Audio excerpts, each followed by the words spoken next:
L'eau et notre santé, avant de rentrer directement dans cette thématique, qui bien sûr nous intéresse, puisque vous le savez maintenant, 99% d'eau, il faut toujours dire en nombre de molécules.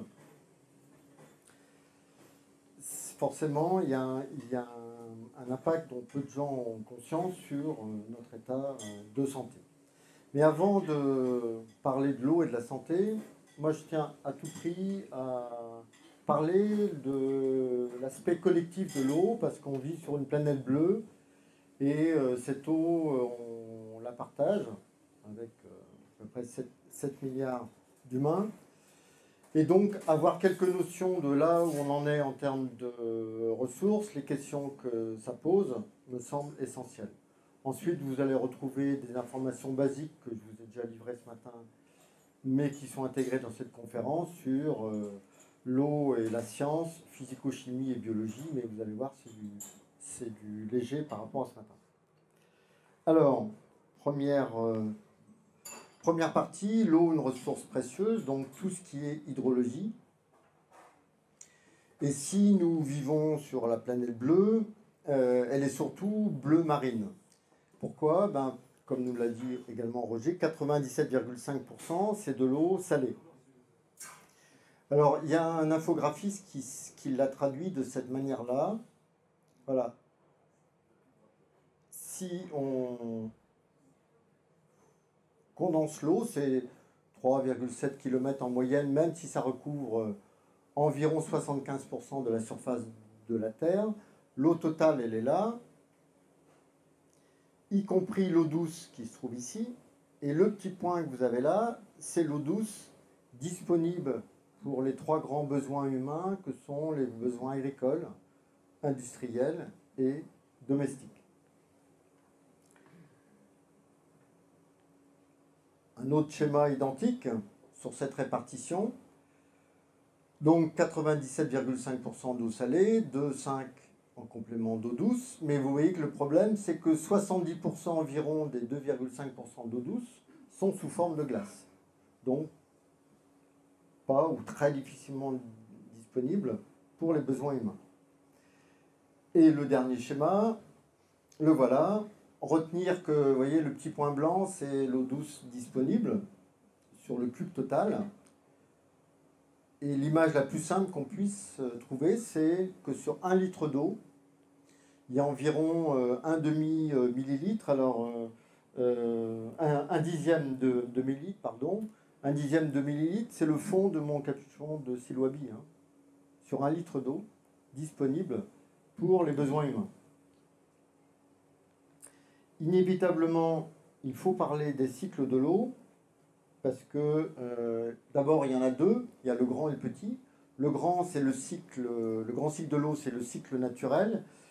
Et en faisant très court, à partir de la grande bleue ou des masses d'eau douce, et grâce à l'énergie solaire, cette eau s'évapore, se condense dans l'atmosphère et retombe sous forme de précipitation, essentiellement sous forme de pluie. Si on mesure le temps de résidence, c'est-à-dire que si je prends une goutte d'eau salée et que je vois le temps moyen qu'elle met pour retomber sous forme d'une goutte d'eau de pluie, c'est environ une dizaine de jours. Une fois qu'elle retombe à la fois bien sûr sur les continents, mais aussi sur les eaux salées et les eaux douces. Sur les continents, elle a deux destinations. Où elle reste en surface, elle vient alimenter les cours d'eau, les fleuves, les torrents, etc. Ou alors, elle s'enfonce dans le sol, elle percole et elle vient alimenter les nappes phréatiques de plus ou moins grande profondeur et de plus ou moins grand volume. Ces eaux, une grande partie de ce flux, de ces eaux superficielles ou souterraines, se retrouvent alimenter le flux, la masse d'eau salée. Voilà pour le grand cycle de l'eau. Le petit cycle, c'est le cycle humain. Cette eau, elle est pompée de manière superficielle, comme en Bretagne. C'est à 80%, on utilise des eaux de surface pour produire de l'eau potable. Mais généralement, en France, c'est une majorité d'eau souterraine.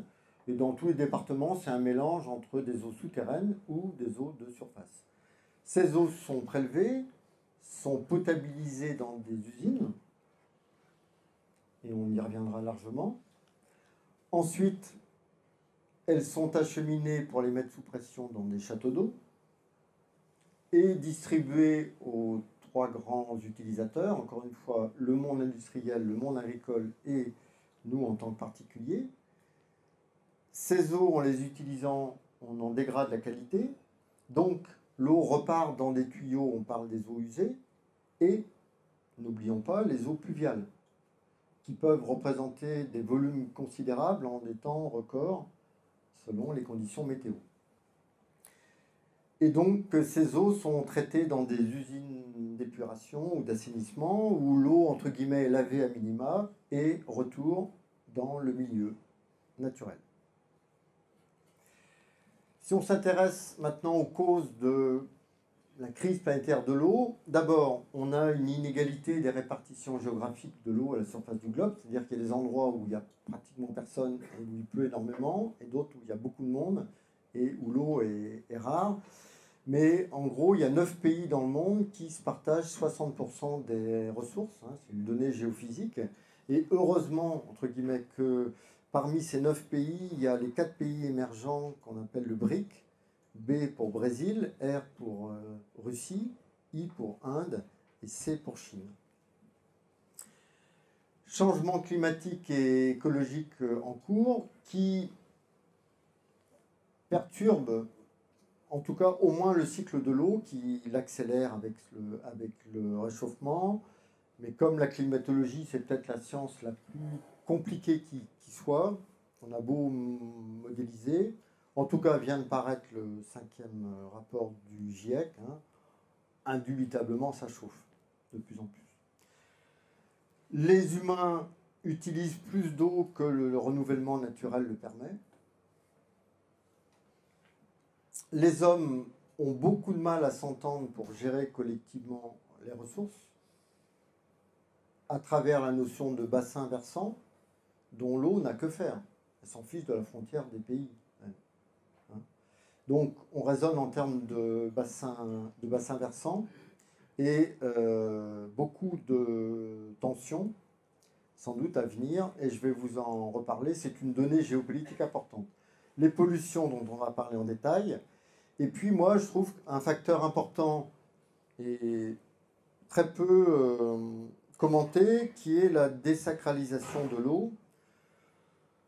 J'en veux pour preuve un vocable que je trouve assez méprisant, mais ça c'est ma façon de voir, hein, quand on l'appelle la flotte. Tout est dit pour moi à travers ce mot. Donc 4 grands enjeux, économiques, géopolitiques, écologiques et sanitaires. L'économie, on va y revenir. La géopolitique, je donne l'exemple, même s'il y a une diapositive qui l'illustre après. Prenons le conflit entre le Tibet et la Chine. Quand vous savez, maintenant vous saurez que le Tibet, c'est le château d'eau de la Chine à 80%, sans compter le géant indien en dessous. Les Chinois lâcheront jamais le Tibet à cause de ça, notamment. C'est leur château d'eau. Les milieux, les écosystèmes sont impactés parce qu'il faut un minimum de qualité pour que flore et faune vivent correctement.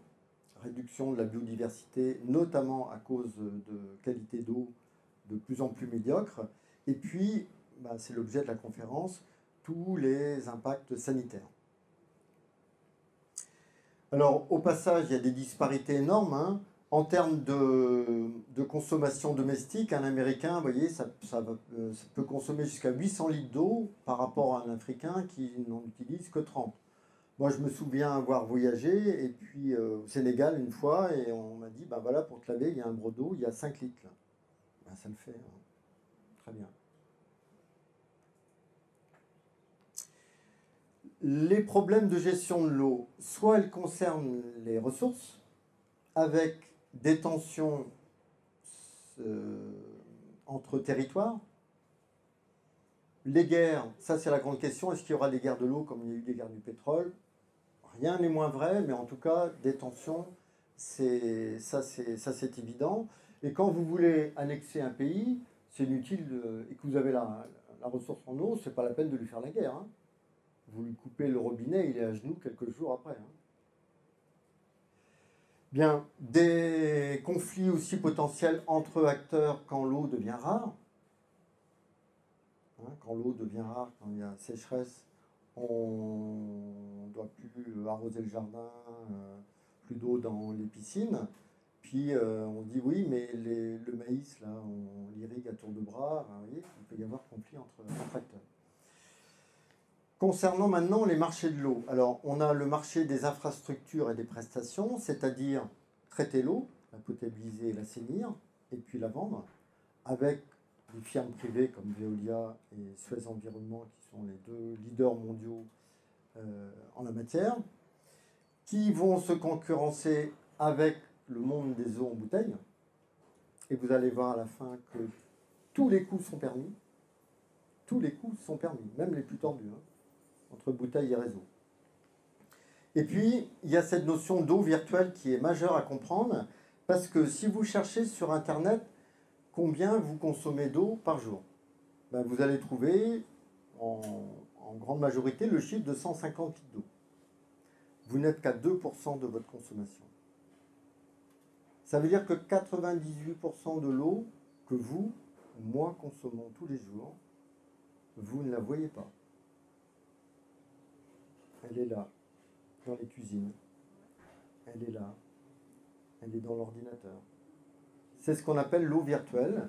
C'est l'eau dont on a besoin pour produire un bien, que ce soit une tomate ou une voiture. Et c'est 98% de notre consommation d'eau. Mais elle est invisible. Donc, en conséquence concrète, pour réduire notre empreinte individuelle en eau, ou même collective, d'accord, il faut mettre des mousseurs, d'accord, il faut limiter le temps sous la douche, d'accord, il faut prendre plutôt une douche qu'un bain, mais la réelle économie d'eau, et vous allez comprendre pourquoi, c'est limiter la consommation de viande. Voilà, ça c'est une économie d'eau, ça, majeure, qui n'a rien à voir en termes de volume. Pourquoi? Ben parce que il vous faut environ 1500 à 2000 litres d'eau, c'est de l'eau virtuelle, hein, on parle, pour produire 1 kilo de blé, et il en faut environ 10 fois plus pour produire 1 kilo de bœuf, qui est le plus mauvais transformateur à la fois des aliments et de l'eau. Vous voyez qu'un poulet à côté, c'est beaucoup plus efficace. Donc voilà, c'est manger moins de viande. Non. Oui, on verra ça. Oui, bien sûr. Moi, c'est l'ordre d'idée qui m'intéresse. Non, mais c'est l'ordre d'idée qui m'intéresse. Bien sûr, ça varie selon les pays, les modes de culture. Rappelons ces chiffres. 850 millions, et ils sont contestés parce que l'Organisation mondiale de la santé a changé les critères. Et entre 850 millions et plus de 1 milliard d'humains n'ont toujours pas accès à l'eau. 2,6 n'ont pas d'assainissement. Et 6 à 8 millions d'hommes, beaucoup d'enfants, meurent chaque année de maladies liées à l'eau, 10 fois plus que toutes les guerres. 10 fois plus que toutes les guerres.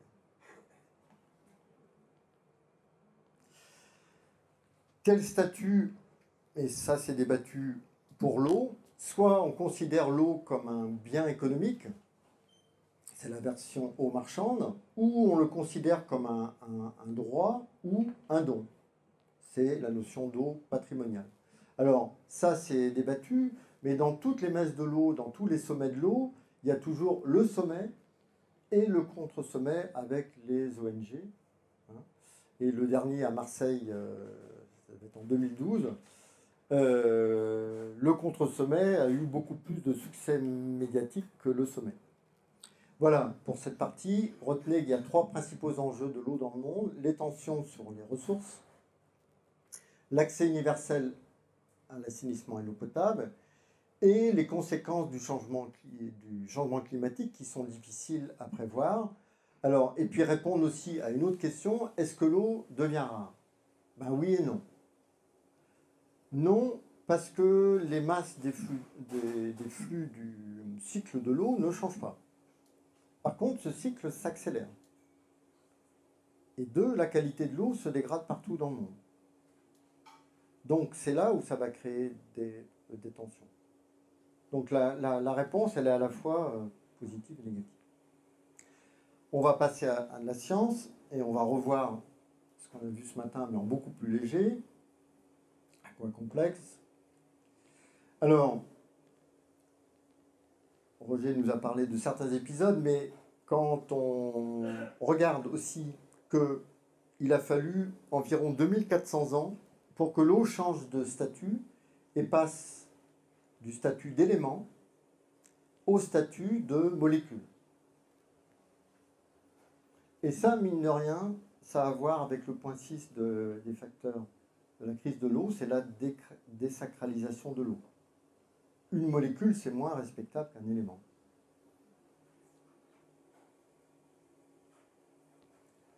Ça, vous le savez maintenant, c'est pas H2O, c'est H2O N fois.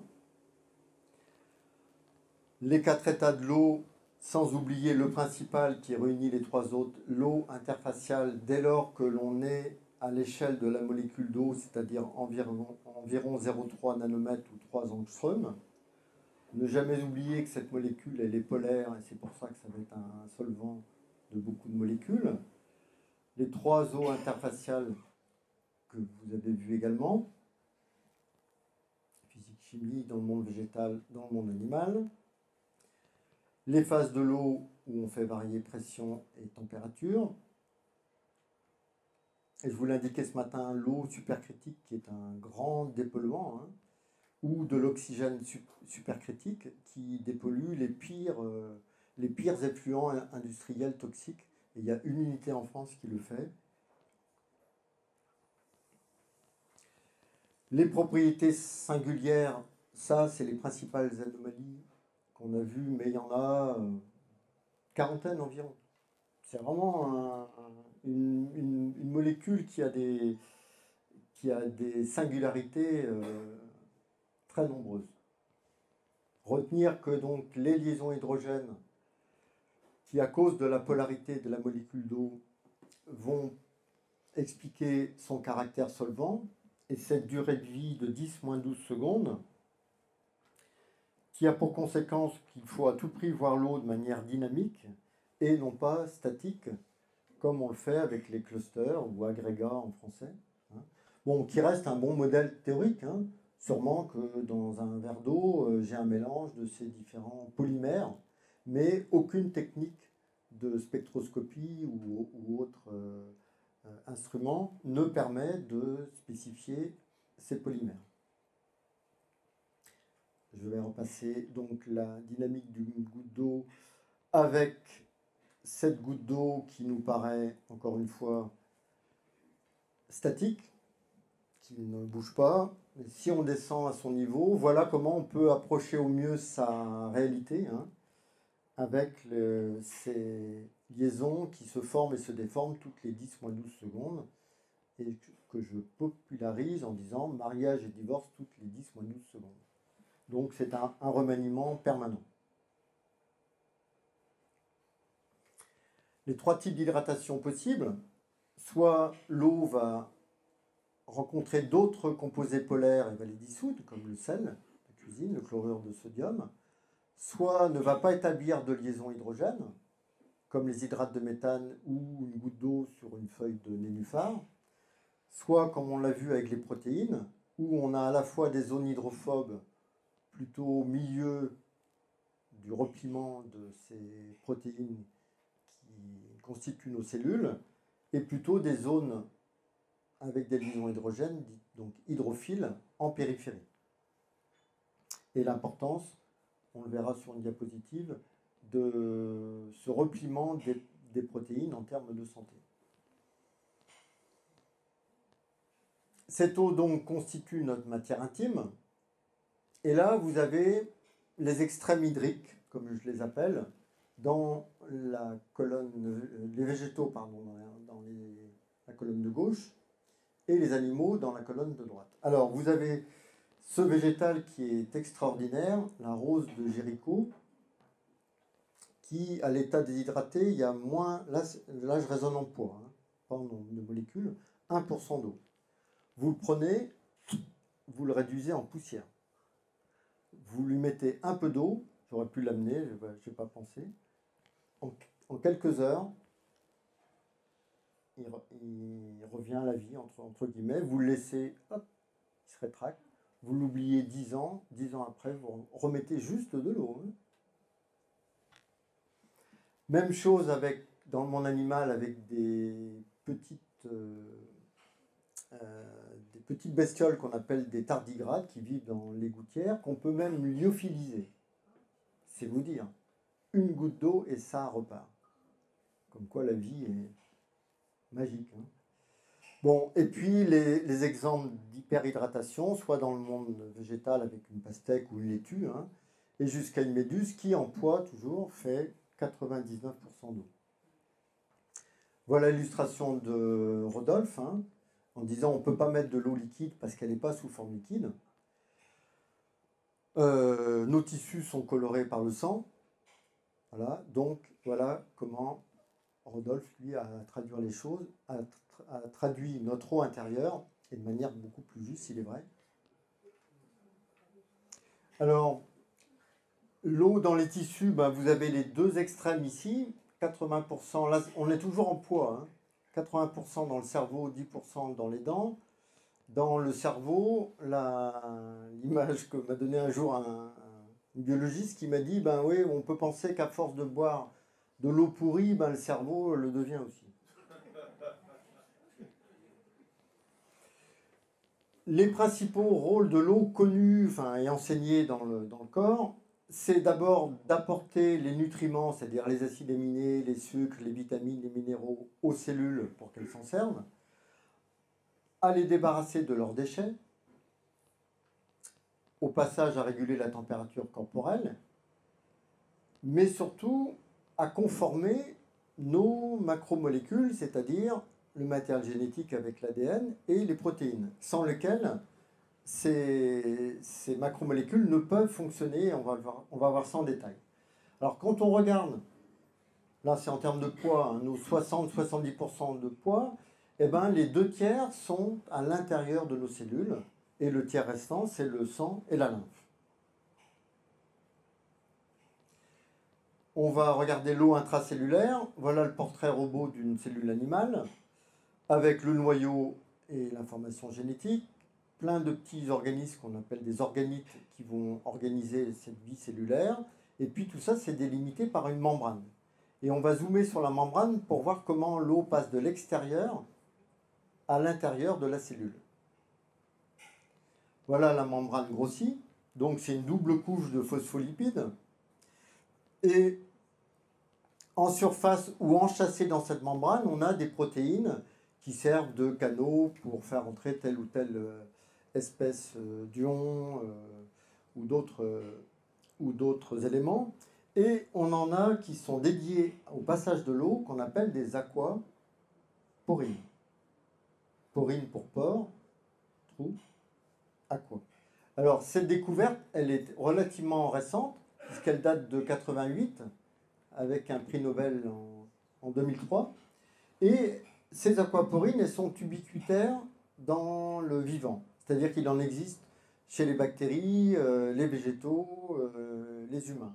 Aujourd'hui, on en a à peu près, je sais pas, 15-16 aquaporines identifiées, et on sait qu'il y a des pathologies liées à des défauts d'expression de ces aquaporines. Alors, pour faire court, voilà un morceau d'aquaporine. Hein. Vous voyez, c'est un morceau de cette aquaporine qui est représenté ici en blanc, en bleu et en vert. En haut, on est dans le milieu extracellulaire. Et en bas, on est dans la cellule. On demande au logiciel quelques dizaines de molécules d'eau et on prend un maillot jaune pour suivre son cheminement.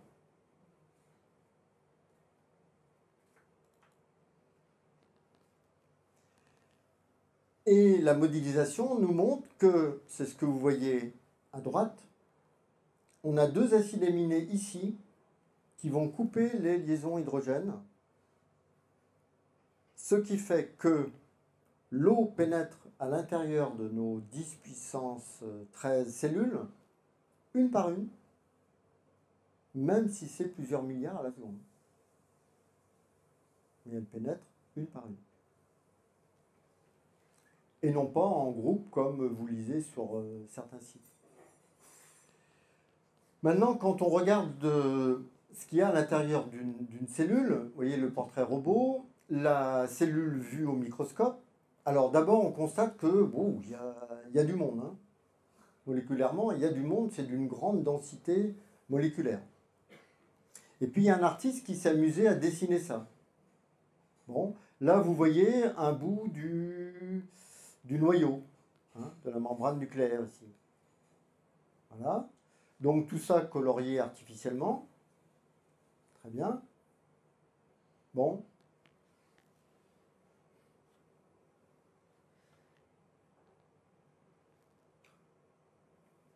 Pas forcément, la cellule est complètement déshydratée. On oublie juste les 99%, quoi. Et ça, tous les biologistes, tous les médecins dans le monde, c'est ça qu'ils ont. Hein. Le monde, c'est sans eau. La vie, c'est sans eau. Et vous allez en voir une autre illustration.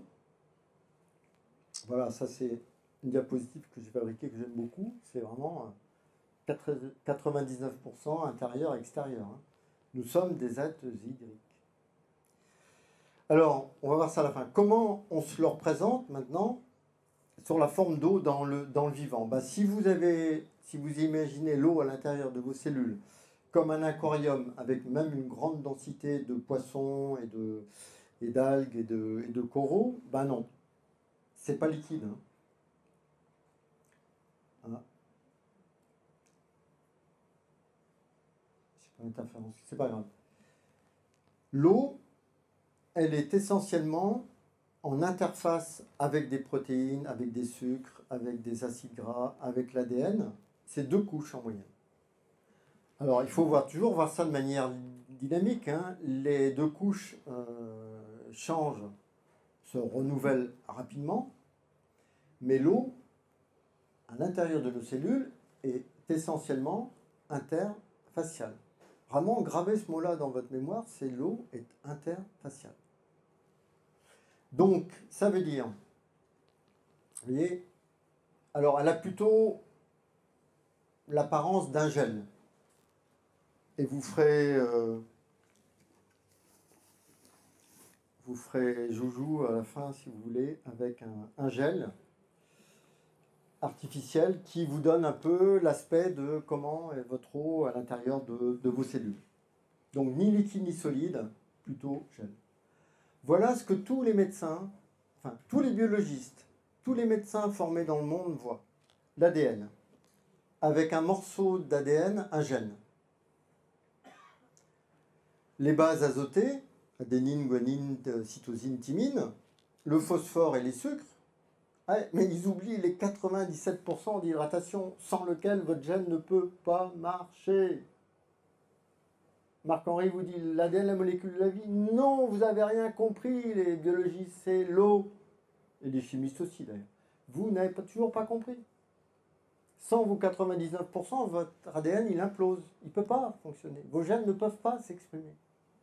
Et on dénie ces 99%. C'est hallucinant. Dans tous les manuels, moi j'ai mis des années avant de trouver ce même gène hydraté.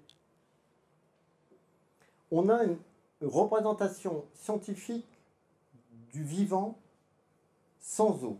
On dit anhydre. L'eau n'existe pas. C'est hallucinant.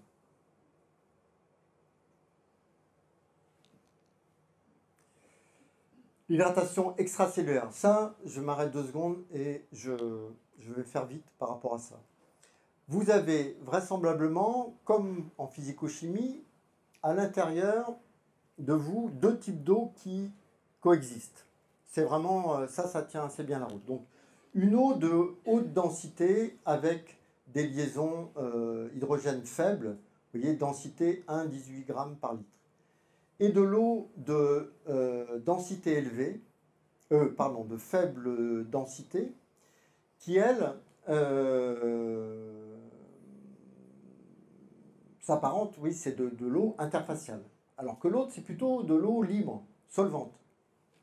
Vous voyez la différence de densité, faible densité, 0,91 par rapport à 1,18. Donc ces deux sortes d'eau coexistent, si ce n'est que, à gauche, cette eau plus libre, plus solvante, elle est majoritaire quand les cellules prolifèrent. Quand vous renouvelez vos cellules, on a un intestin neuf, je crois, tous les 15 jours. Quand vous cicatrisez, et en cas de cancer. Accélération du renouvellement. Par contre, quand la cellule est au repos, eh ben, c'est la forme faible densité qui prédomine. Et quand un cancer s'installe, eh ben, le plateau il penche vers la gauche et il va y rester. Et une dernière chose là-dessus, on sait depuis les années 70 qu'une cellule cancéreuse, elle est plus hydratée qu'une cellule normale. Qu'il y a plus d'eau libre, c'est-à-dire moins d'eau interfaciale dans une cellule cancéreuse par rapport à une cellule normale. La médecine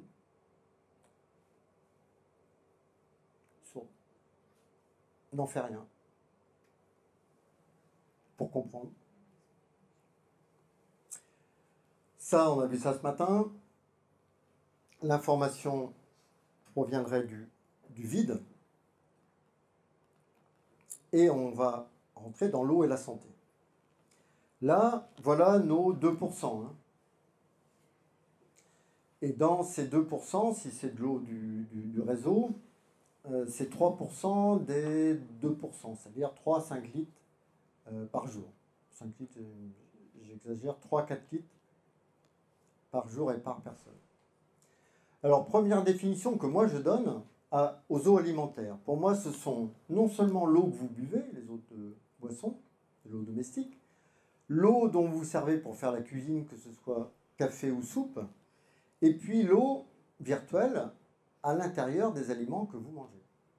Voilà, tout ça, pour moi, ce sont des eaux alimentaires. Et ces eaux alimentaires, elles doivent avoir une TVA biologique très, très forte. Elle doit être d'excellente qualité puisque ça nous constitue à 99%.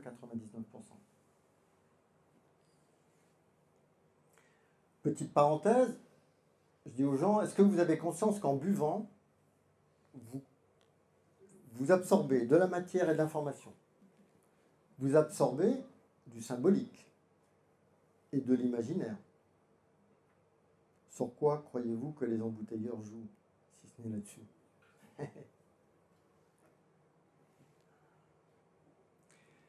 Trois types d'offres d'eau possibles. Soit vous buvez du réseau, soit vous buvez des eaux en bouteille, soit vous buvez des eaux purifiées à partir de réseaux essentiellement, mais ça peut être de l'eau de pluie. Hein. Et puis vous avez les eaux dites dynamisées ou modifiées.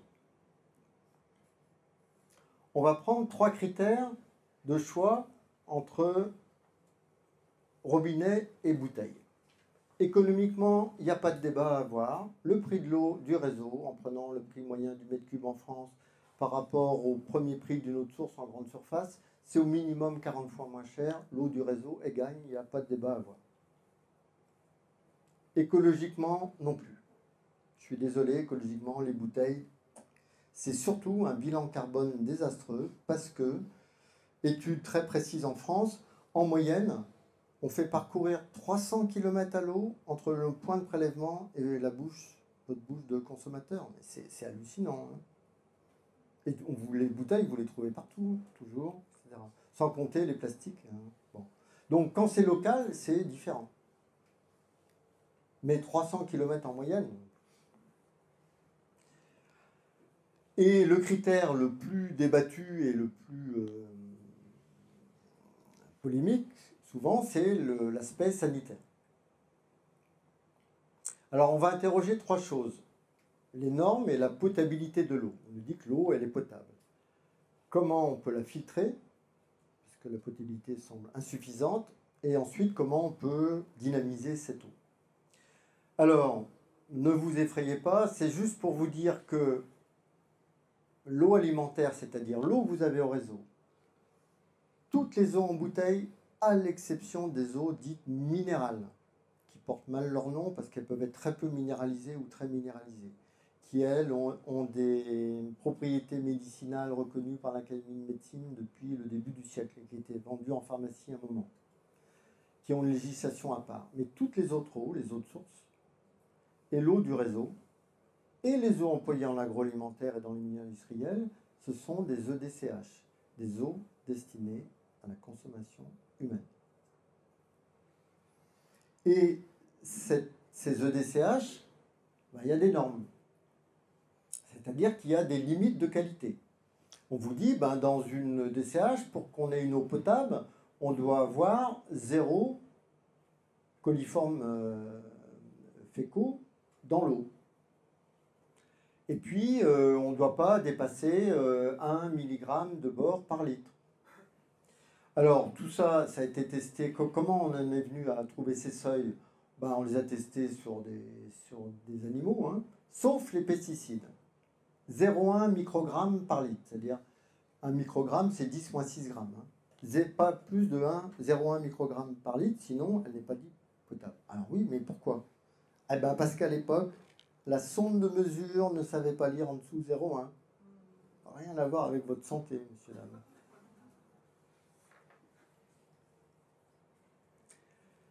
C'est la définition légale. Une eau potable, c'est une eau qui ne doit pas nuire à la santé.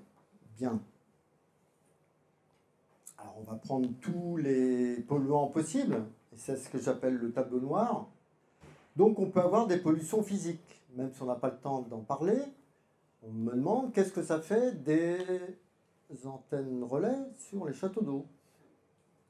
Ben, je ne sais pas, sauf que l'antenne relais, c'est les micro-ondes.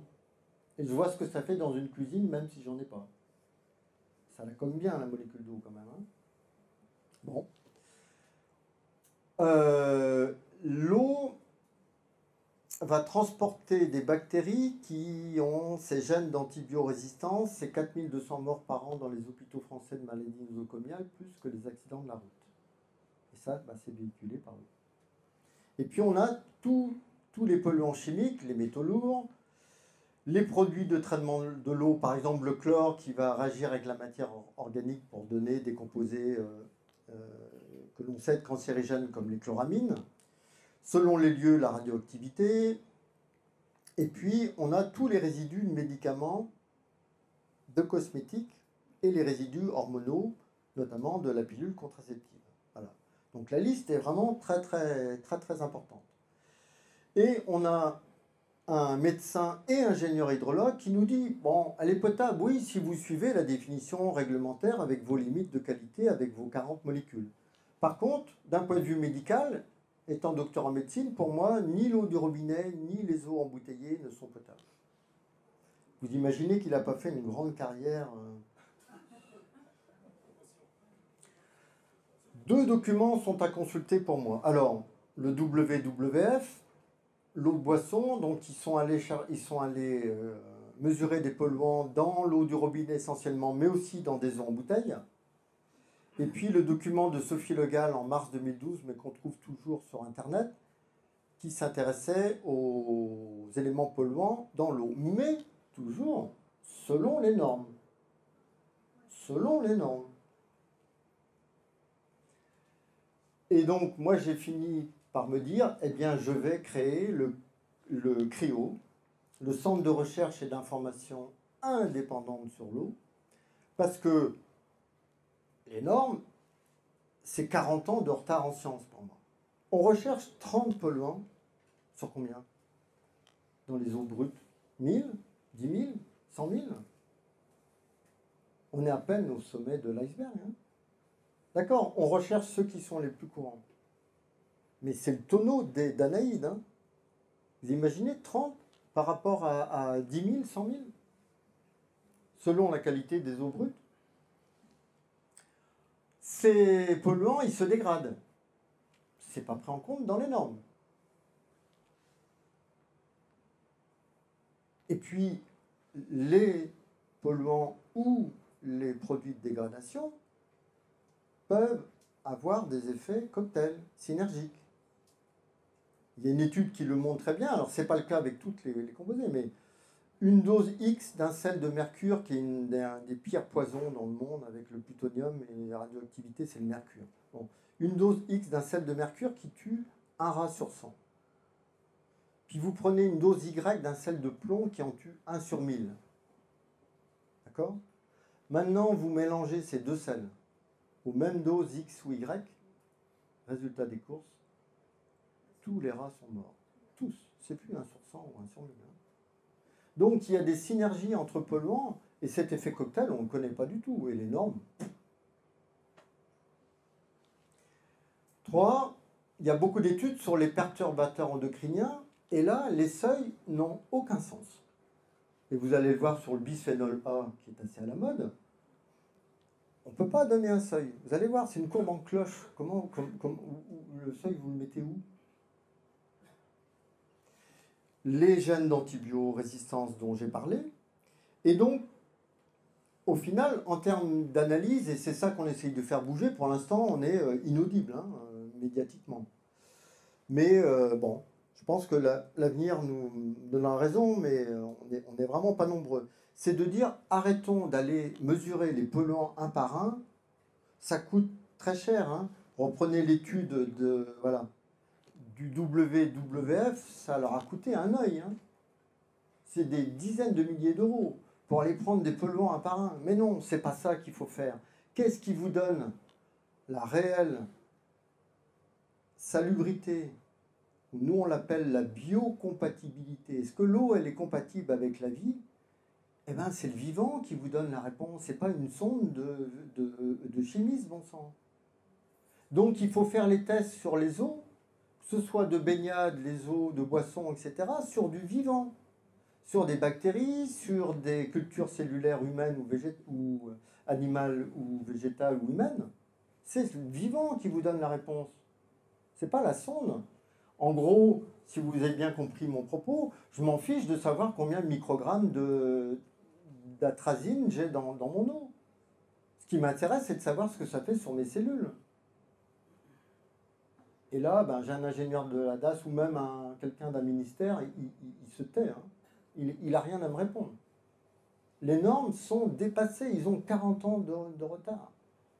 Et le privé ou le public ne s'y trompe pas.